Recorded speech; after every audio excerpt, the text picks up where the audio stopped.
Leïla, il faut d'abord qu'on fasse un état des lieux. Un état des lieux de la situation des infrastructures éducatives à travers les pays.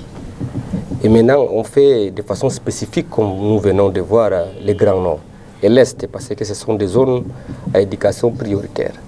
Je pense que si on a un problème global, on va trouver des solutions globales. Et nous tous, nous sommes unanimes, les premiers responsables, c'est l'État.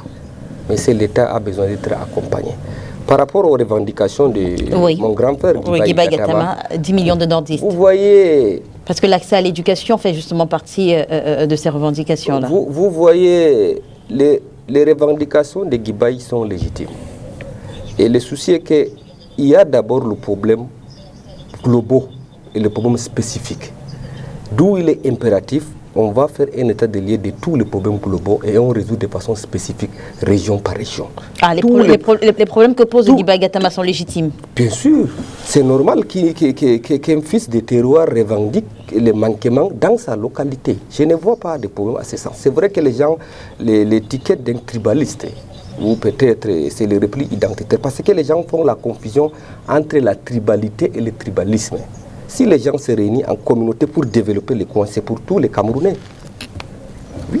Et par rapport aux responsabilités des élites, Leïla, et des opérateurs économiques des coins, je prends le cas de la région de l'Ouest. Quand vous partez là-bas, ces genres d'écoles sont très rares. Pourquoi?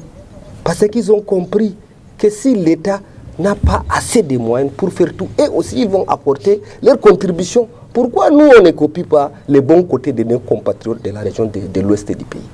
C'est tout à fait normal. Nous aussi, on peut se réunir en association, en comité, ça se passe, mais c'est insignifiant.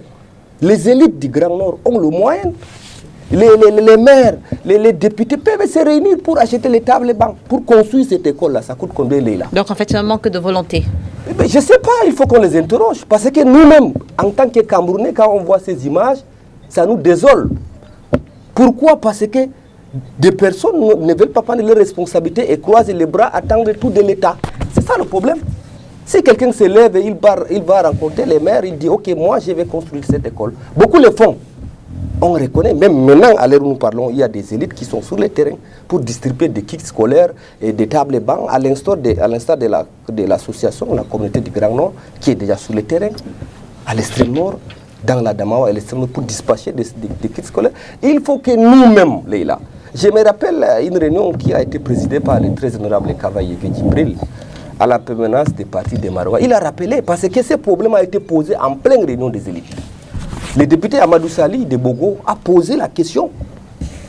Qu'est-ce qui se passe dans le grand nord du pays?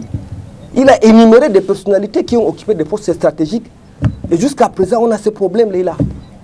Qu'est-ce qui ne va pas alors? Ce n'est pas le président de la République, son excellence, M. Paul Biya, qui va quitter de l'Etoudi pour aller régler les problèmes des écoles à Garoua, Maroua, Yagua, Kaele, Kousseri et consorts. Non!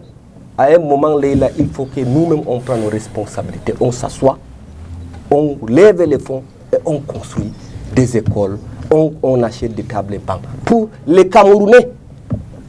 Mais si on dit, ok, maintenant, ça c'est la honte pour les élites du département, comment on appelle ça, c'est dans les guidères, non? Pourquoi ils ne se regroupent pas? Et même les tables et bancs coûtent 10 000 Leïla. 100 tables et bancs, c'est combien?